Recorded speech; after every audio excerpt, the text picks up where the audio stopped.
Before I start on today's topic, which is Greek tyranny, I have been asked to say a word on the subject, well, to answer the question really as best I can. If the hoplite phalanx was so stunningly successful in the period of the 6th, 5th, 4th centuries BC, why was it that other peoples, other than the Greeks, the ones who came in contact with them and saw it and were victimized by it, why didn't they adopt it?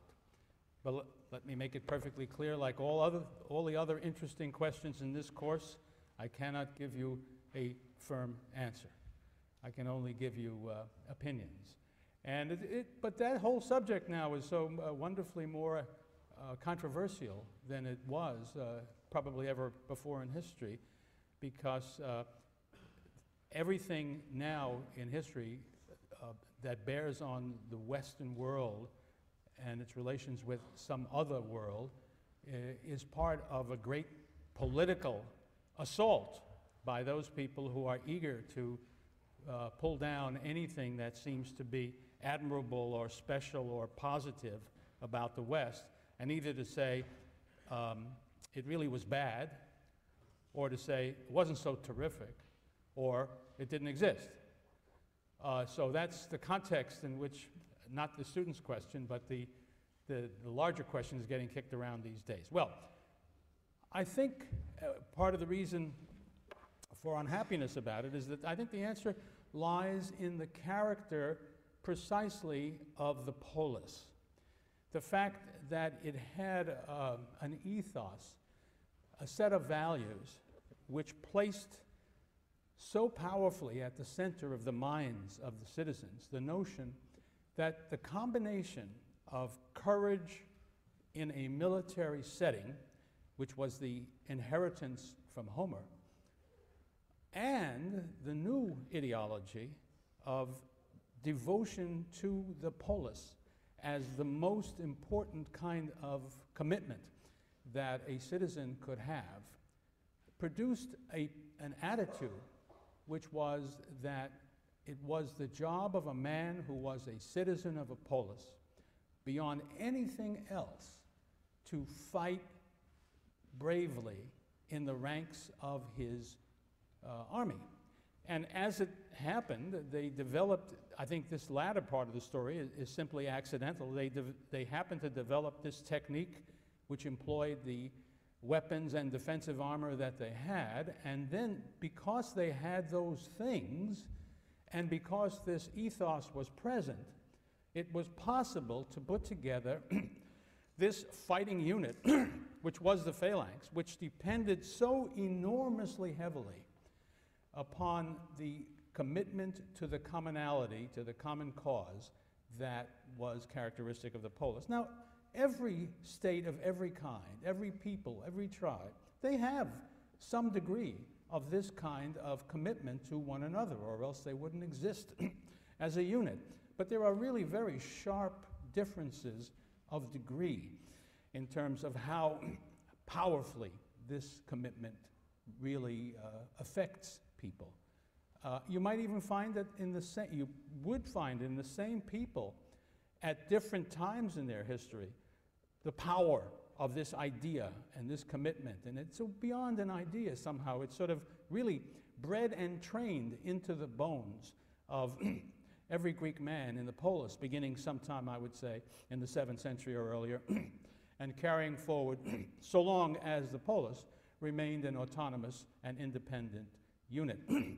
So if you looked at Greeks against Persians is the best case we have, because the Greeks fought the Persians more than they fought other non-Greek peoples, and the Persians were very formidable.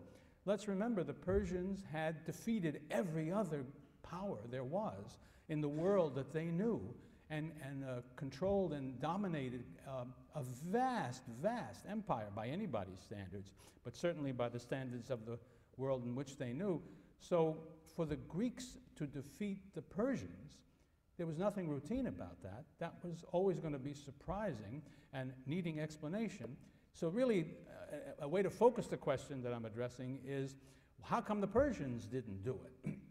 And there I think, in that case, the answer is not so very hard, because the Persian Empire was a composite unit made up of lots of places and vast numbers of people who had been conquered by the Persians, and whose relationship to the great king of Persia was really, in an almost technical sense, that of slaves.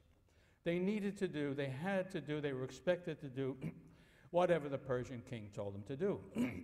Now, he was not fanatical, and he did not make requests that typically were impossible for people to do. In fact, the Persian rule over their conquered peoples was in many ways easier and more generous and less intrusive than other peoples. For instance, in the realm of religion, the Persians did not bother, didn't interfere with people's exercise of religion. Those of you who have read a book called the Old Testament will remember that the Persians show up at important places, and they get treated very nicely. There's a bad Persian or two here or there, but he gets put down. But the Persians the Persians were among the people who treated the Jews very well, because they didn't care what the Jews did in their religious life, so long as they did the two important and essential things that the Persians required, which was you had to do military service for the king at his demand, and you had to pay taxes. If you did those things and made no trouble, that's all you had to worry about from the Persians. Well, okay, why didn't the Persians then adopt it? Because the greater part of their army wasn't Persian, even. So the kinds of allegiance that's necessary for this kind of fighting wasn't motivated by most of these people. A second reason was the Persians themselves and their Aryan allies, the Medes, had achieved their success militarily as cavalrymen. And that was their nature. And that was what they practiced and elevated to the highest levels, so that the best Persians fought in the cavalry. They had infantry, and some of their infantry was relatively very good. But there wasn't that kind of thing. All that matters in a polis, basically, I'm exaggerating only very slightly, is how you fight in the infantry.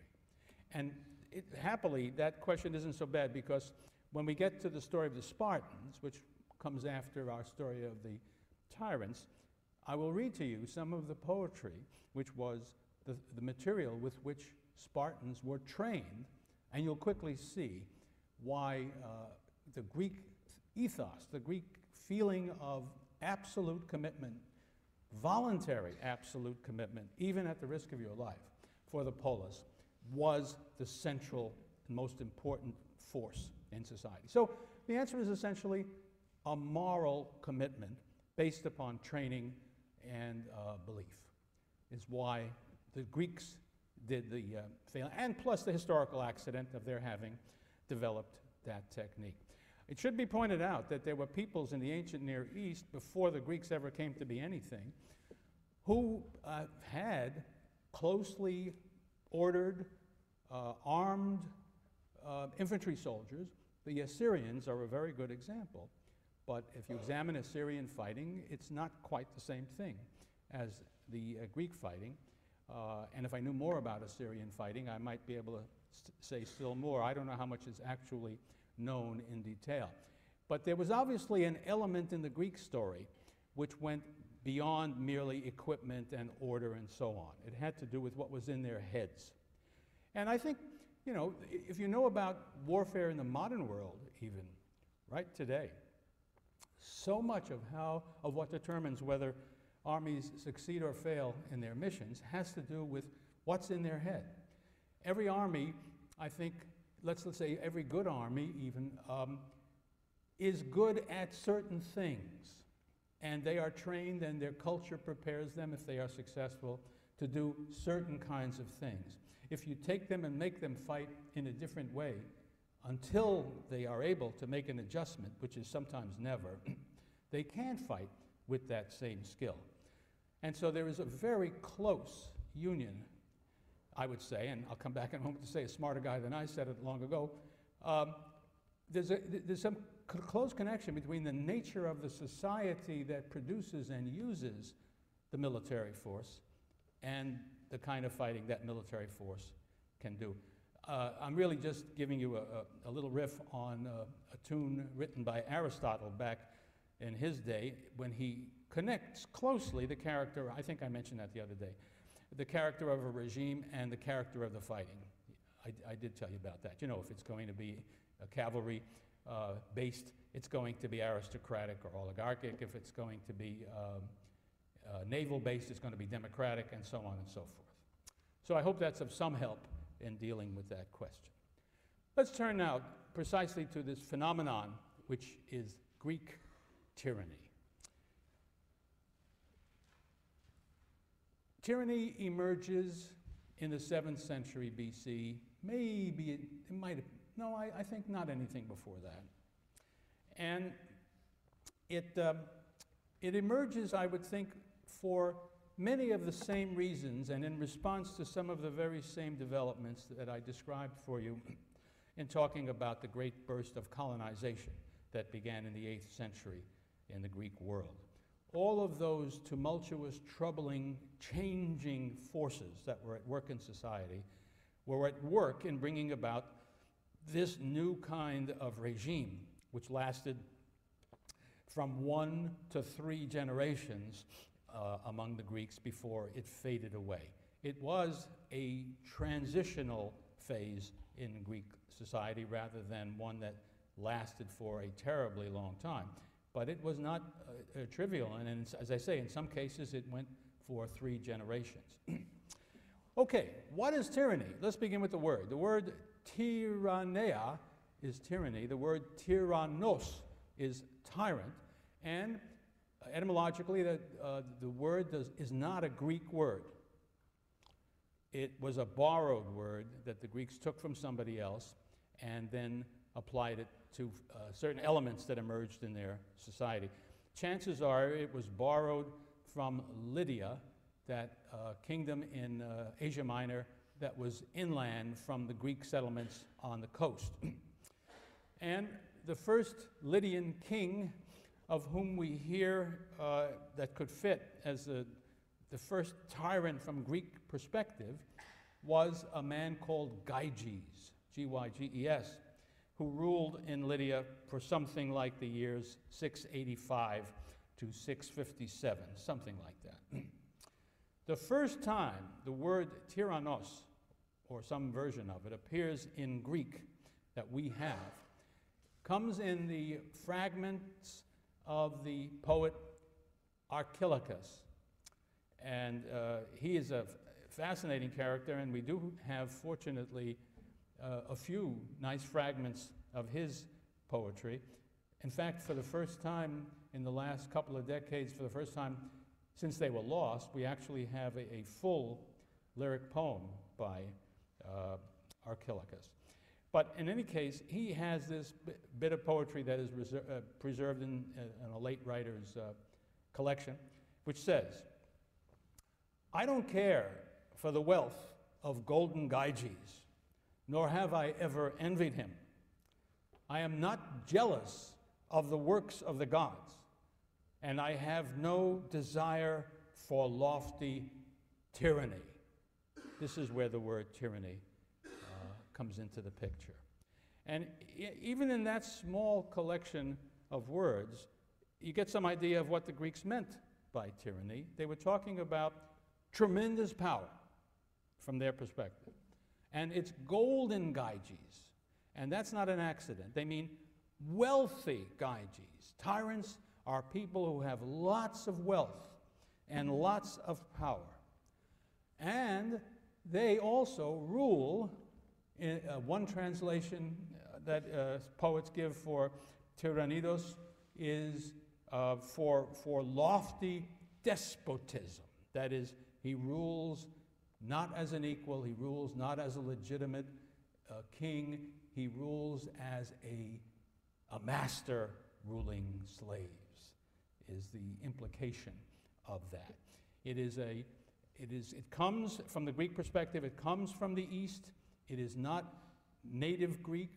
It is something new in the Greek experience. They haven't had kings like that, even in their legends. So that's going to be a central idea that surrounds the concept of tyranny. The Greek word that comes closest to it, but it doesn't do the same job, is monarchos, our word monarch, and that simply means a ruler who is one, a single ruler. Well, you know, you need a word for that in Greek because that's not the natural thing in Greece. As you know already, every regime that we have discussed from the Homeric world on, post Bronze Age, shows multiple kings. In the Iliad and Odyssey, yes, there is the generalissimo, you remember Agamemnon, but everybody there is a king. There's not just one king. So that's the Greek way of looking at things, whereas the rest of the world, and if the Greeks had only known, anywhere you look in the rest of the world, the typical regime is monarchy of one kind or another. Absolute power. Nobody in Greece has absolute power in the Greek point of view, but kings elsewhere do. But there's another sense that attaches for the Greeks to the word tyrannos, or tyrannia, and that is that the power is not legitimately acquired. The Greeks could understand that there'd be somebody called a basileus, and that the reason he was basileus was that his father was, and that the regime of that state is royal, and this is a perfectly legitimate regime. The Greeks, although they don't practice kingship during the period that we study, they don't regard that as an illegitimate form of regime. Kingship is legitimate. Tyranny is not. And I want to spell that out for you. But before we get to my spelling it out for you, let me just give it a few more of the characteristics that it comes to have by classical times in the minds of the Greeks. It is, as I say, despotically exercised. It is not legitimate, and one aspect of its not being legitimate is that it is not responsible. A tyrannos does not have to explain himself, and nobody would dare insist that he do. He need not consult anybody if he doesn't want to. He doesn't need to have the approval of anybody. All of that makes him illegitimate. Irresponsible is another word, I think, that fits into the picture, because we shall see that certainly by the classical period, the Greeks felt any regime to be legitimate must be responsible in the technical sense. It must be answerable to somebody. Because all human beings, was the philosophical core of this idea, are not to be trusted by complete power. They will abuse it. They will abuse it with violence, and that violence will very often mean sexual violence, but it will take every other form as well. And let's go back to Archilochus's few words, which are so rich in telling us so much about it. He says, "I am not jealous of the works of the gods." What's that got to do with anything? Well, because the Greek view of tyranny was that tyrants, and one of the things that's wrong with tyrants, is that they see themselves as rivaling the gods, as thinking themselves to be divine, or at least thinking that they could act as though they were gods. And because they have the power and the wealth, and because they have no responsibility to anybody, presumably they can. And this is one of the things that makes them terrible. Because when they do, it's this act of behaving as though they were gods is what the Greeks, one of the things that the Greeks meant when they said hubris, this arrogant, this violent, arrogant kind of exercise of power.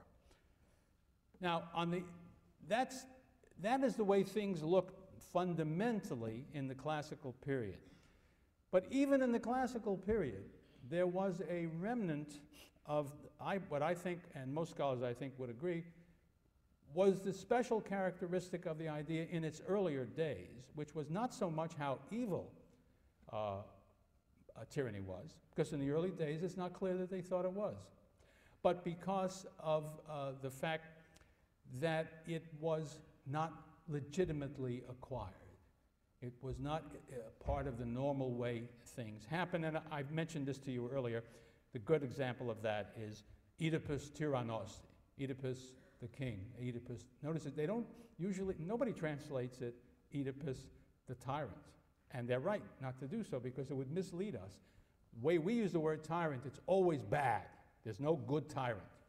But so that you will often see it translated Oedipus Rex into the Latin, but Rex means king. So Oedipus the king is okay. Actually, it's not bad to say Oedipus Rex because the Romans had this idea that kings were bad. So there's a little bit of that glittering around the edge. But for the Greeks, that's not there at the beginning. Okay.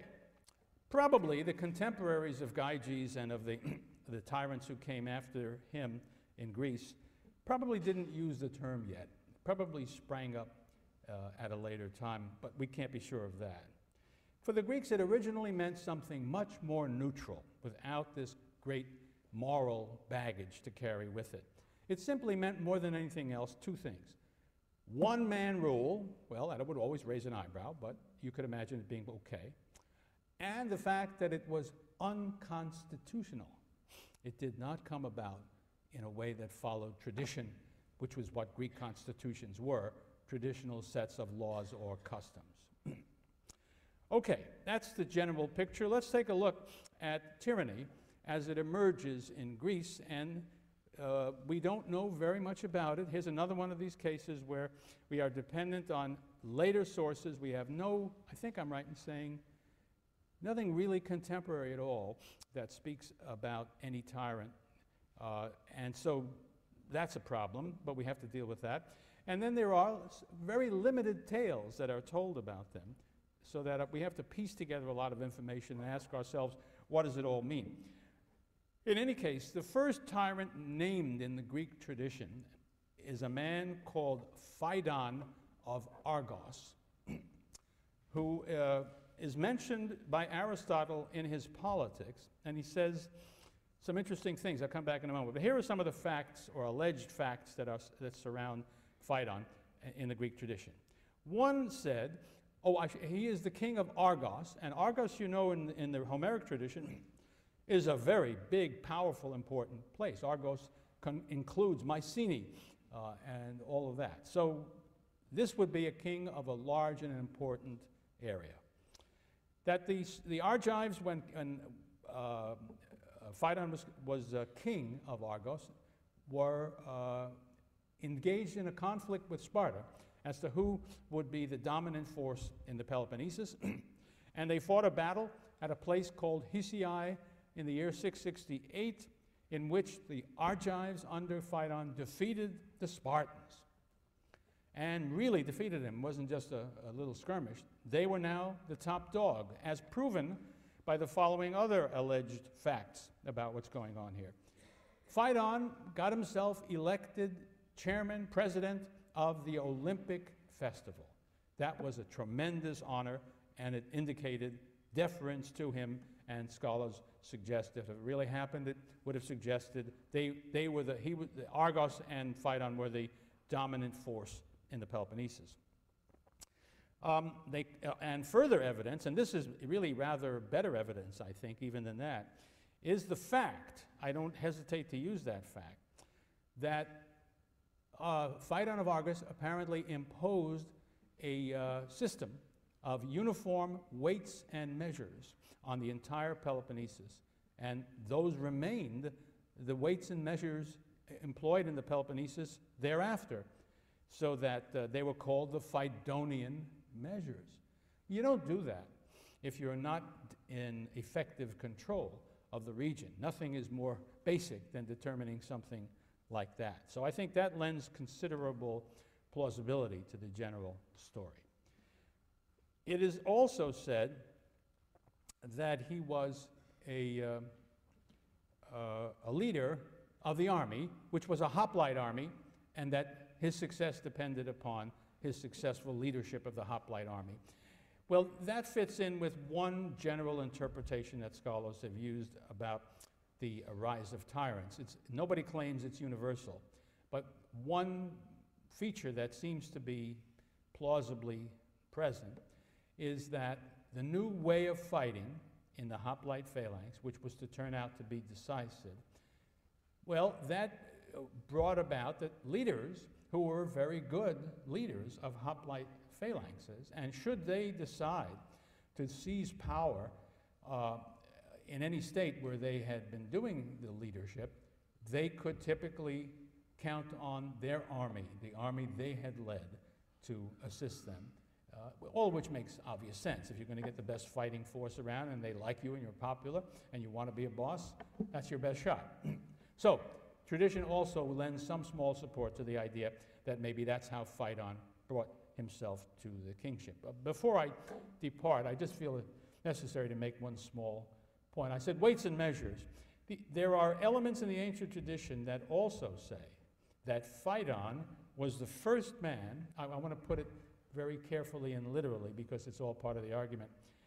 He was the first man to strike silver coins on the island of Aegina. Coins have not been present in Greece prior to this time. And the most well-informed and professionally skilled and capable people, and almost everybody who studies the subject, says this is false. There were no coins in the Greek world yet, and there aren't going to be any for a very long time afterwards. So this is merely a myth. I'm sorry to say that in spite of the fact that I am not an expert, a numismatist, and everybody's against me, they're all wrong. And I won't put you through the pain of listening to the argument, but just keep in the back of your mind, one day somebody's going to find hard evidence that I'm absolutely right about this. And so then you can tweak and say, aha, because that's it. But right now, no sensible person has any credit in the field at all, believes me. There are about 2 or 3 people maybe, that's about it. Okay. Another very interesting, important element about Phaidon, Aristotle tells us he was a king who became a tyrant. And by now you know the Greek words. He was basileus, who became tyrannos. Now, how do you do that? You would think if a man was king, and that implies legitimacy, how do you become an illegitimate thing like a tyrant? And we can only speculate. But I think what we've learned already about the early Greek kings in those towns that had any was that they were Homeric kings. They were not really monarchs. They were not really powerful rulers. They did not simply dominate everybody and give orders. They were maybe the most striking or the best connected or the best descended of a bunch of noblemen who were roughly equal. Well, if we imagine that's the way Phaidon began, and then, I'm just making up the story, you understand, then he himself led the Argive phalanx to these tremendous successes, defeating the Spartans, establishing Argos as the president of the Olympic Games, giving weights, measures, and heaven help us, maybe coins, to the people of the Peloponnesus, and then began to act as though he really was the boss because he could. And people recognized that and said, you know, he's not just king anymore. He has made himself a tyrannos. Something like that would make sense of Aristotle's statement. Now, this raises the question, which is to be raised whenever we think about tyrants coming to power in Greece. Okay, he wants to be king, he's popular and all those things, but what does it take? Well, it takes military force because there are people who are going to resist. And so I would suggest, again, nothing original about this, that the positive connection with the hoplite army now emerging in these states has to be part of the story. Why would these hoplites support a tyranny? It doesn't really accord with their own long-range interests or the autonomy and the independence that are so clearly a part of what it is to be a hoplite farmer.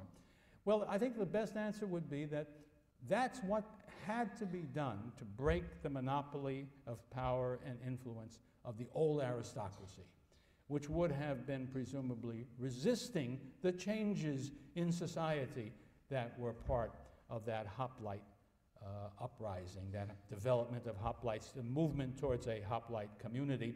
And so they joined with a leader who had what it took to make it work and to destroy the power of the aristocracy and to create a new kind of state with a new kind of constitution. But the first step would have been a tyranny, because that's the way they got to where they had to go in the first instance. Now, this is easy to connect, again, theoretically, because we just don't have the kind of hard evidence that would make it possible to be sure. To join this hoplite development with other changes that are occurring in society, and that is to say, the economic change that means trade is becoming more and more important, and so is a simple industry, so that there are now people in society who, by virtue of what they do to make a living, to get ahead, don't fit in to the traditional aristocratic system, who don't have what they want in terms of influence, power, recognition, because there hasn't been a place for such people before, and the people who are in charge are not about to give it away very readily. And so they might very well also assist. Let us imagine the hoplite farmers as being the guys who do the fighting for the most part, but joined and supported by these other elements in society who need a change for the same reason. And that fits rather nicely with where we find the earliest colonies. Argos is a special place, but Argos was, in addition to being a fine agricultural area, it also, from an early time, had commercial activities, so that would be good. But then on top of that, the next three towns I'm going to mention as being very active in colonization, you're familiar with that from our last talk, Corinth, and a little town that I haven't mentioned before, but it's right next to Corinth, and surely was part of the same set of developments that we've described there. A place called Sicyon also has an early tyrannical family. And Megara, which is located, I should say Sicyon is sort of to the south and to the west of Corinth, and Megara is to the north and to the east of Corinth. It's right on and around the Isthmus of Corinth that some of these early states that have tyrants come into being, just as these are states that are very, very active in the colonial movement.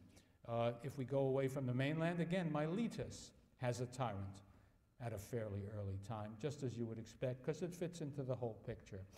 And you don't have tyrannies very early, if at all, in places like Athens. We will have a famous tyrant, but that will come later.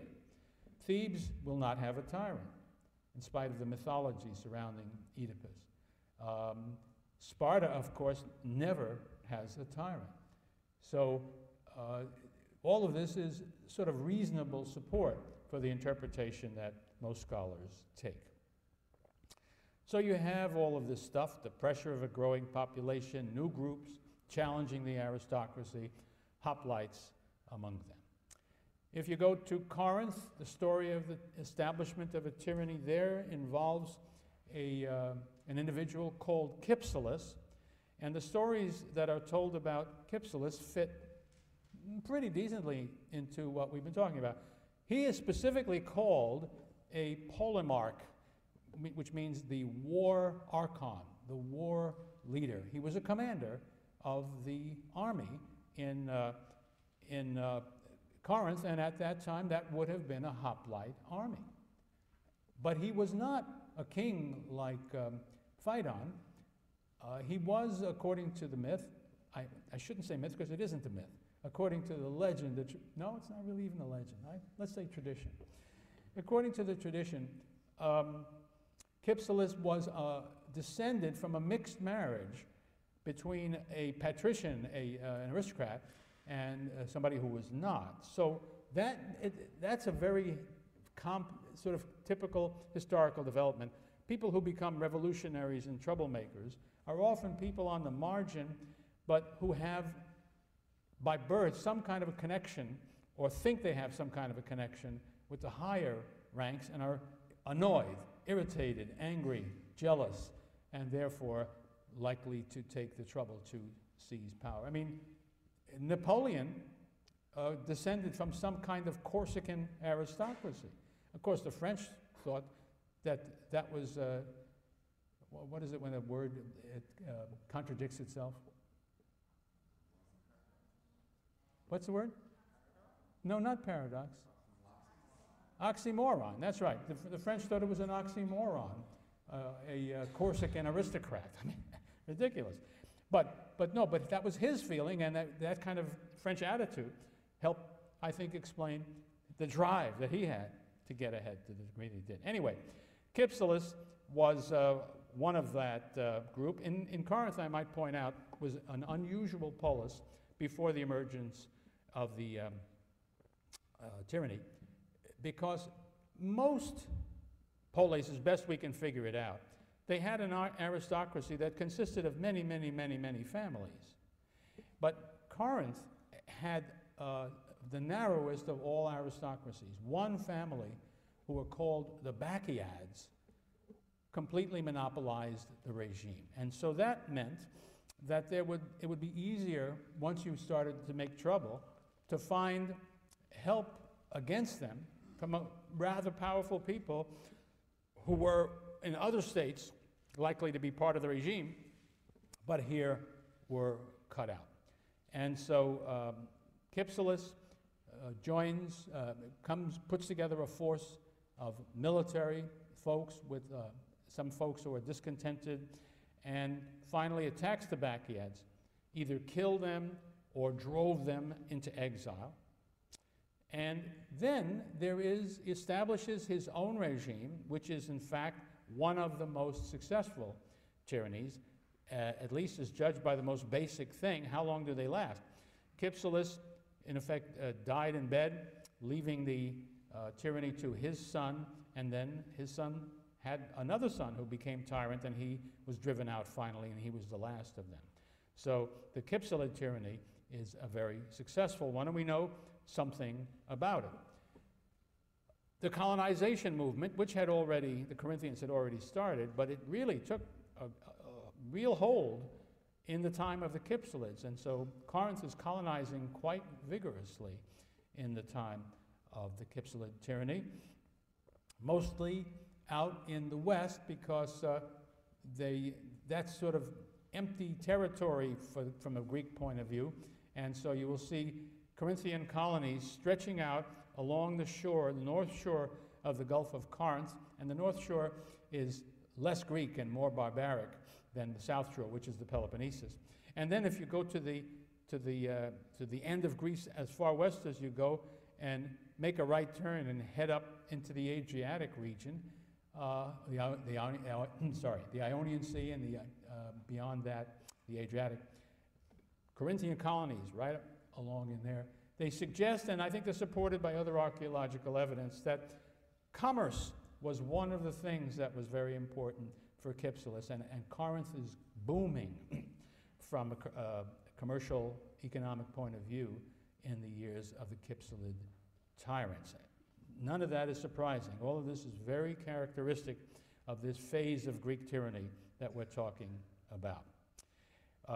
In addition to that, we know that Cypselus, like just about all the tyrants, used his power to do something that the Greek governments normally did not do, namely collect taxes from their people.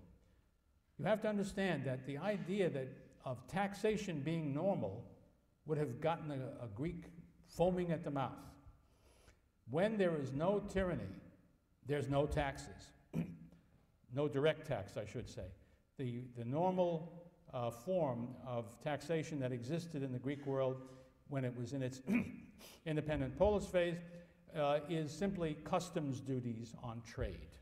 But the hoplite farmer wasn't going to be taxed. Paying taxes is what barbarians did to their kings. A very powerful feeling. People like that in America today used to be called Republicans. Of course, it's no surprise that Cypselus and his descendants, just like the other tyrants, were very wealthy. There was undoubtedly wealth they seized when they took power. There was also wealth they could enjoy from the tremendous income that would come from the booming commerce. And then finally, taxation. Just put it right smack from somebody's hands into theirs. And so tremendous wealth is another picture that goes with this. If you go to Sicyon, another element comes into the picture which may or may not have occurred in other tyrannical towns. We do know that it played a role in Sicyon. There, the founder of the tyranny was a man called Orthagoras. And again, one thing we are told about him is that he was polemarch, leader of the phalanx. So we understand that. Another story says that he was a cook. And they didn't mean escoffier or anything like that. I mean, that was not a high-ranking position. And so I think the implication was he came from a very low source. We don't know what to do with that. It sounds surprising, but maybe it's true. Anyway, we get down to the point where one of his descendants is still tyrant. I think it's his son, Cleisthenes of Sicyon.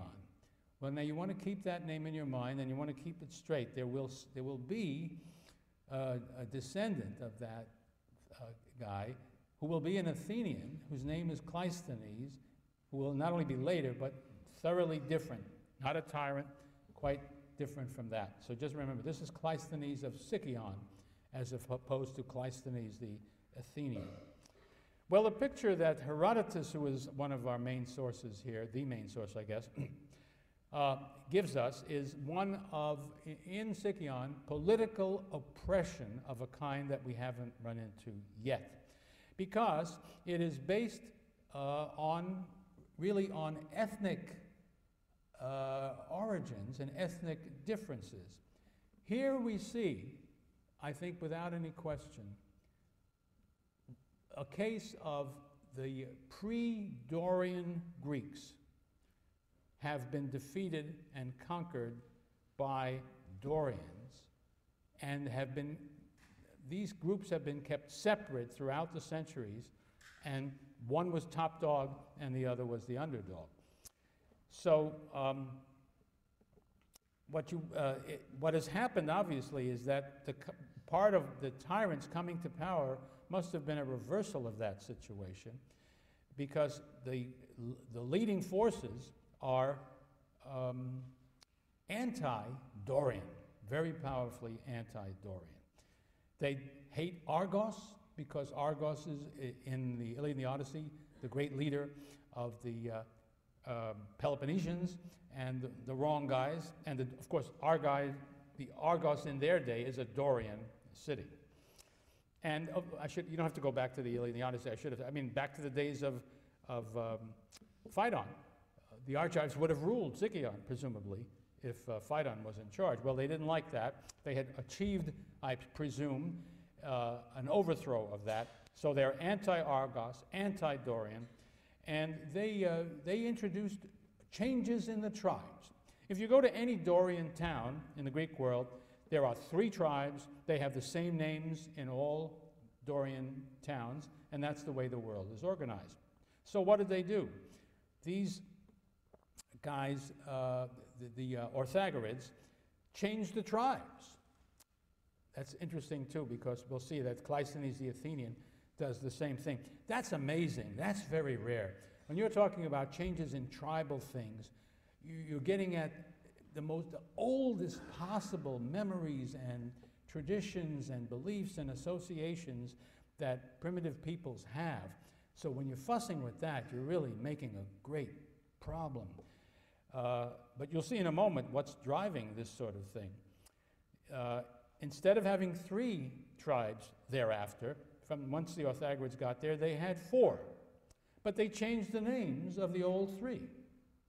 The old 3 now were called, I'm translating the Greek words, ass men, pig men, and swine men. Whereas the non-Dorians were the archelaoi, leaders of the people. You can see a very objective set of names and evaluations. So you've got vengeance here. You've got a group long annoyed, long angered, long feeling oppressed, taking out their hatred when the victory comes in. But once you're past this peculiarity, this particular ethnic conflict in this town that had such an important effect, you find that the tyrants are pretty much like all the other tyrants. They have great wealth. And we'll come back in just a moment to indicate how striking that was. They engage in conspicuous display, which is what tyrants also do. And they are filled with a tremendous ego, a terrific sense of their own importance and self, the kind of thing that made Archilochus say, you know, I'm not going to try to vie with the gods the way these tyrants do. Well, the story that Herodotus tells, and I think you will enjoy it in his wonderful prose, if you haven't gotten to it yet, is Cleisthenes of Sicyon now is in charge. We're in the 6th century BC. And he has a daughter, and he wants her to have the very best husband that there was available in Greece. Well, just like your parents. He felt the same way as your parents do. So, but he was going to see to it was going to work out. By the way, he himself was a very significant figure. And this, again, makes him not so very unusual among the tyrants. He entered in the Olympic competition, and in those days, and probably forever in the Olympic Games, the ancient Olympic Games, the most prestigious, the most important contest was the 4-horse race, chariot race. For one thing, you couldn't do that unless you were very rich. So it meant that the noblest and wealthiest people were competing against one another in this. Well, he was the winner in the 4-horse chariot race, which made him an international celebrity on top of all the other things that he had going for him. And so he decides, by God, he's going to have the best guy in Greece be his daughter's husband. He invites all the best aristocratic, richest, handsomest, most athletic guys in all of Greece to come to Sicyon and spend a year at his expense and treated royally all that time to compete for the hand of his daughter. And so they all are. And Herodotus reads off the names of all of these amazing young men who come to the competition, pretty much, I think, copying Homer's list of the catalog of the ships in the Iliad. And they come. Well, after the bulk of this year, it is clear 2 finalists are emerging. One of them is called Hippocleides, and the other is called Megacles. Megacles we better take seriously because he's an Athenian and he will be the ancestor of Cleisthenes of Athens later on. But anyway, they're competing in every respect, and we're down to the last kinds of things, and it looks like Hippocleides has the edge. He seems to be the #1 candidate. And he has quite a few belts at the party when we're reaching the final stages of all this. And next, he jumps up on a table and he begins dancing wildly. I mean, like beyond what is seen to be seemly dancing. We expect a young nobleman to be a good dancer, but this guy is doing stuff that nobody ever heard of. And this is making Cleisthenes a little nervous. I mean, who is this guy? I mean, what's happening here? And then he flips upside down and begins to dance on his hands with his feet flipping around in the air. At which point, Herodotus tells us, Cleisthenes speaks up and says, "Son of Tysander, you have danced your bride away." He lost. And Megacles got to marry Hippocleides, Agreste, and the story goes on. Well, what are we to believe of that tale? I don't know. But this much, I think, is clear. Such a legend does not come from nothing. The picture is, first of all, of a man who is fabulously wealthy. Think of the kind of entertaining he is said to have done. Also, fabulously full of himself. Just, imagine saying, my daughter will only marry the very best young man there is, and you will all have to go out there and compete for her hand, and I'll tell you who she's going to marry, and who can then act the way he did. I think that's a picture that he probably was extreme in all of these respects, and that kind of situation was part of the tale. So, let me just sum up some things. Untraditional route to power is important. Gyges, perhaps you remember the story of Gyges. Gyges was sort of the prime minister of the king of Lydia, and the king had this incredibly beautiful wife, and he was terribly proud of her. And so he said to Gyges, you can't believe how gorgeous my wife is. And Gyges says, yeah, of course, she's wonderfully beautiful. You can't tell with her clothes on, for God's sake. He says, come on, come with me. Gyges says, no, please, Your Majesty. He says, come with me. So there's Gyges hidden behind a curtain, and here's his wife disrobing, and indeed, she was as advertised. And the king goes out. Gyges would have slipped away, but the queen spots him. And of course, she's totally disgraced. She's deeply embarrassed, is to put it very, very mildly. And so she says to him, unless you do what I tell you, I will tell my husband that you sneaked in and did this, and that he will kill you. But what I want you to do is to kill him and marry me. That's how you can make it.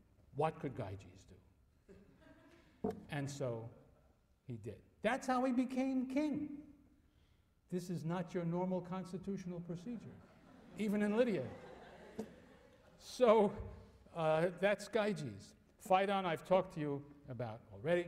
Theagenes of Megara, I haven't mentioned, but he comes to power by force with the use of the soldiers, and the same thing is true of Kypselus. All these tyrants get there by means that are not traditional. They have personal power. Whatever else is going on, they have control of the military, and the military gives them what they need in the way of command. They have to have skill. The founder of the dynasty, at least, has to have skill in order to be a soldier. He has to be a good talker to get people to go along with him. He's got to have talent. It's not the easiest thing in the world to do, to overthrow a traditional regime and make yourself the boss. So that he would have had these qualities. But he's got to have support out there from the various elements that I mentioned to you. Prestige from some great deed, whatever it might be, military victory or athletic victory perhaps. And when he has wealth, once he's acquired wealth, he can use it further to strengthen his position, and they typically do, because he introduces something new: mercenary soldiers. It's one thing to seize the power with the help of the hoplites. To hold on to it, you're going to need something more solid than that. First of all, hoplites don't stick around in uniform. They go back and work their fields. So they're not around to suppress anything that needs to be suppressed most of the time. But beyond that, tyrants grow unpopular. This is one of the great rules of politics in any system. The one question that's in the minds of all people who have anything to do with it, and that is, what have you done for me lately? Any benefit that people might have achieved from the establishment of the tyranny gets to be taken for granted after a while. And then, why is this guy taking taxes for me? Why is he such a big shot and I'm not? That's just going to be inevitable. And so, if you're going to keep your power and keep people down, you can't just rely on the citizen body. And so, tyrants typically hire foreigners to serve as mercenaries for them. Now, another thing is that while these tyrannies last, it is typical that they should accomplish very significant things that most anybody would agree were positive contributions to the life of the community they ruled. You find economic prosperity is one of the things that is characteristic of these regimes. Diversified economies because they support trade and industry and sometimes even agriculture. The spread of wealth to new groups, because there's much more money around.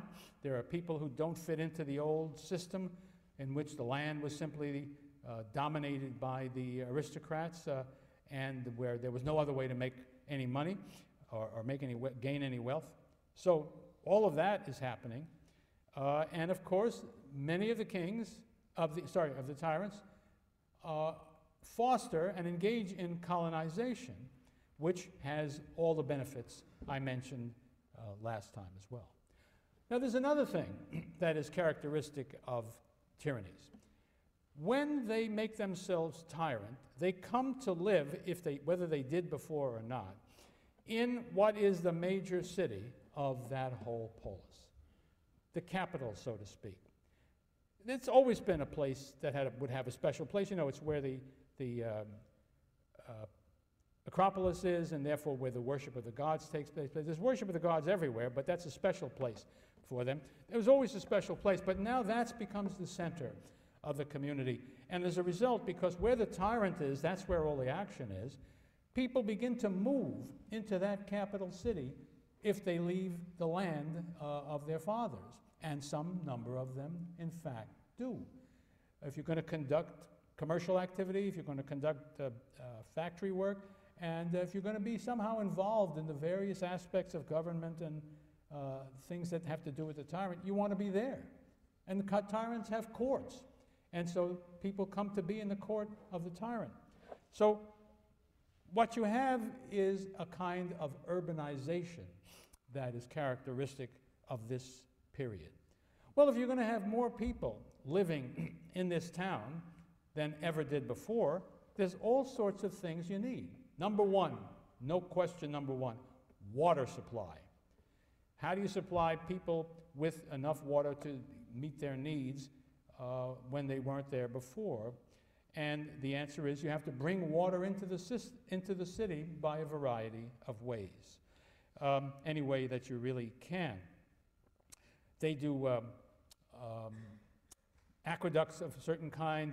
They dig wells and have fountains coming from those wells. They build fountain houses to cover those fountains. They bring a water supply. Also, if you're going to have these common places where a lot of people live who didn't live there before, drainage is essential, or else you will have terrible disease breaking out. It's not that they were scientists and knew about germs. It's just that if you know, when there's a lot of people there and there's a lot of water lying around, people seem to die. So you don't have to be a genius for that. There are sewer systems introduced by these tyrants which never existed before. And since they are trying to encourage trade, there was always a place, I shouldn't say there was always, but at some point in the development of the polis, there emerged a kind of central place in the city called the agora, which was a place that people came together for different purposes. It looks like, in the beginning, political meetings of the assembly, for instance, might take place in the agora. It pretty early seemed to have had some religious significance. And then over time, not at the beginning though, but over time, they became commercial centers. If you use the word agora in Greece today, you're talking about a shop, because that's how much that comes to be the thing. But we need to keep in mind that it is a religious center, it becomes a civic center, and it also, of course, was a commercial center as well. And so the agoras come from these tyrannical periods. Public buildings are created by the tyrant for whatever use he needs, but he might be building courthouses, he might be building places for magistrates to stay, things like that. But also, he has a tendency to try to make them very attractive, very impressive, so that people will be impressed with him for having done so. You know the phenomenon. People like to have, now they like to have their name on a building. I'm told they will actually give you millions and millions of dollars to put their name on a building. I'm told there are places where they will even give you lots of money to put their names on bathroom stalls. But only the tyrants in their day would have been rich enough to do the kind of thing we're talking about, including, and this is a very large thing, I believe, temples.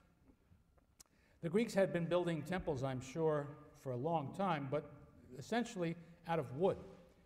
But now, with people having the kind of wealth that were being accumulated by these tyrants, they begin to build them of stone, and where possible, of very fine stone, such as marble. And I think we have to imagine the construction of such a building in an old town like any one of the Greek city-states had. It would have had a tremendous impact.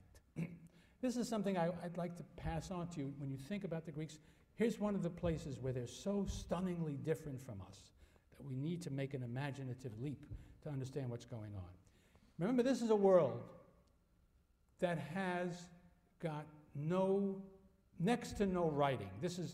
There are some people who know how to write, but it's not part of life. And of course, there's no paper. So I mean, just get all writing out of your life for the most part. But also, there's no movies, there's no television, there's no radio, there's no newspapers. There are very few buildings. Now, suddenly up pops, let's go to Corinth. And suddenly up pops this incredible thing made of stone, a temple to the gods, decorated beautifully, painted typically blue and red and gold, with a big statue of the goddess. And anybody in town can go by and look at that.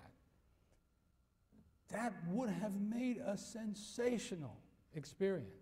And people would have been talking about it in various elements of detail forever and a day.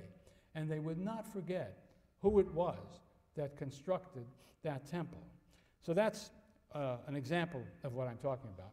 Beyond that, the tyrants were patrons of the arts, by which I mean architects, sculptors, painters of this, that, and the other thing, but vase painters as well, potters of a very special kind. But that's not all.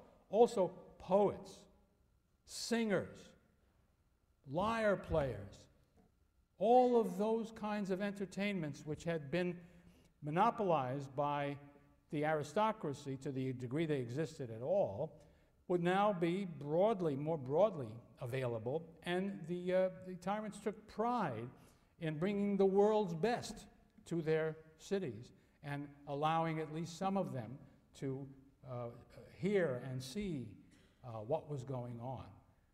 When we get to Athens, I'll be more specific when we have some more specific information about it. So that is all part of a story that would have made the tyrannies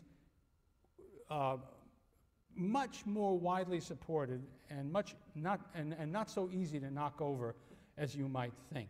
People would have had many, many reasons for gratitude to the tyrants and would have been very pleased by much of what the tyrants were doing. Of course, the old aristocrats would have been typically very unhappy about everything they were doing because they'd been cut out. But if you go to everybody else, their feelings, I think, would have been mixed. Because first, or I don't know which came first, but they would be impressed and enjoy these positive things.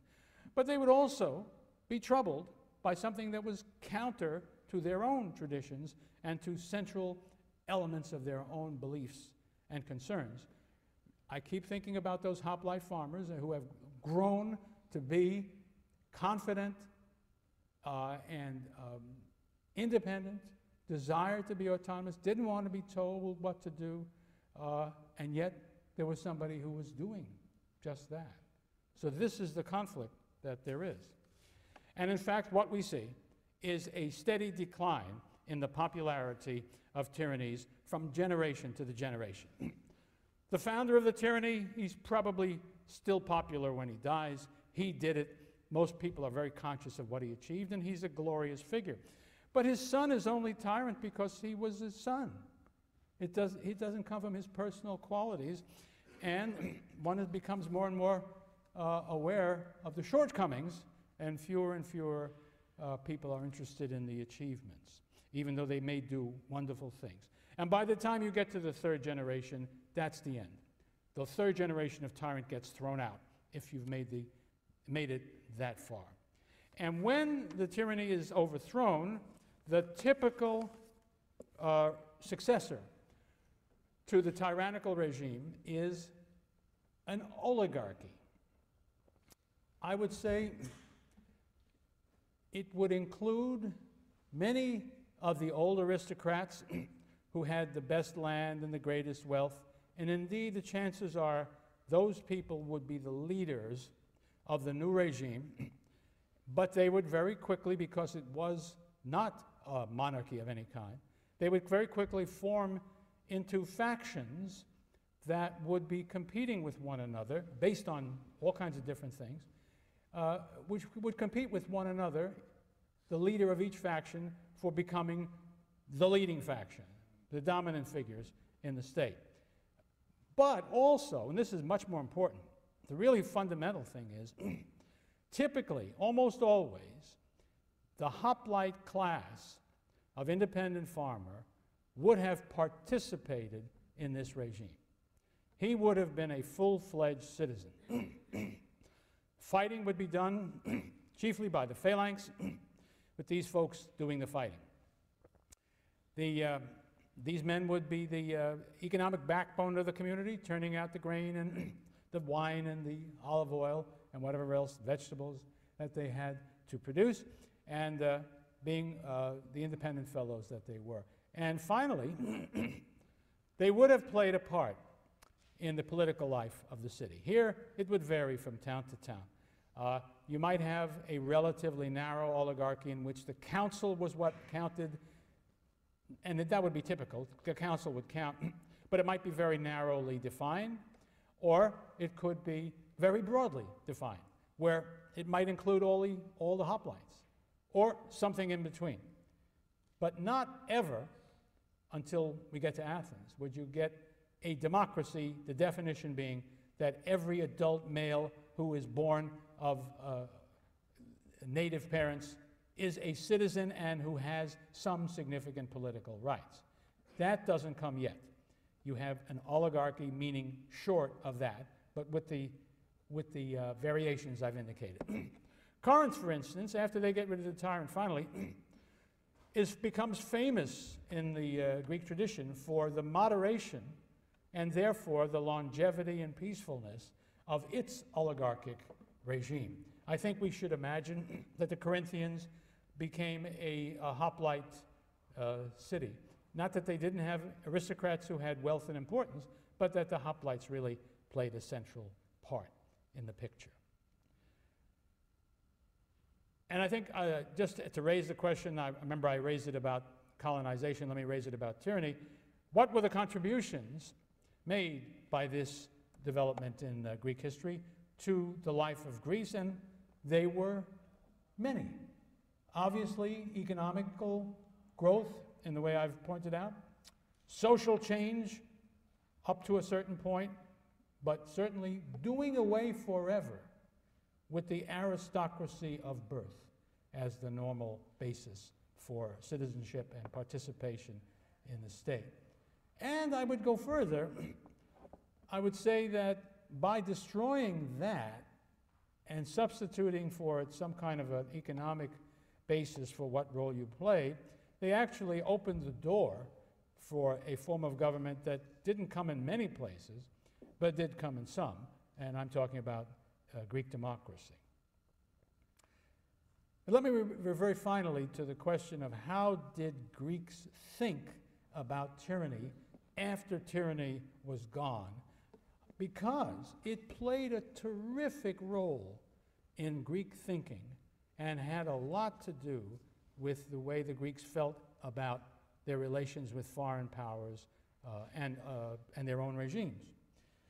One thing I'll just say in passing and come back to it next time, and that is Sparta, because of its behavior in the 6th century and a little bit into the 5th, developed a reputation as being the state that was the enemy of tyranny.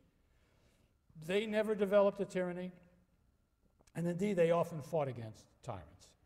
And that was, when tyranny was gone, that was seen to be a great credit to them and helped explain how did it happen that Sparta emerged and rose to the level as the leader of the Greeks, which they certainly were at the time of the Persian Wars.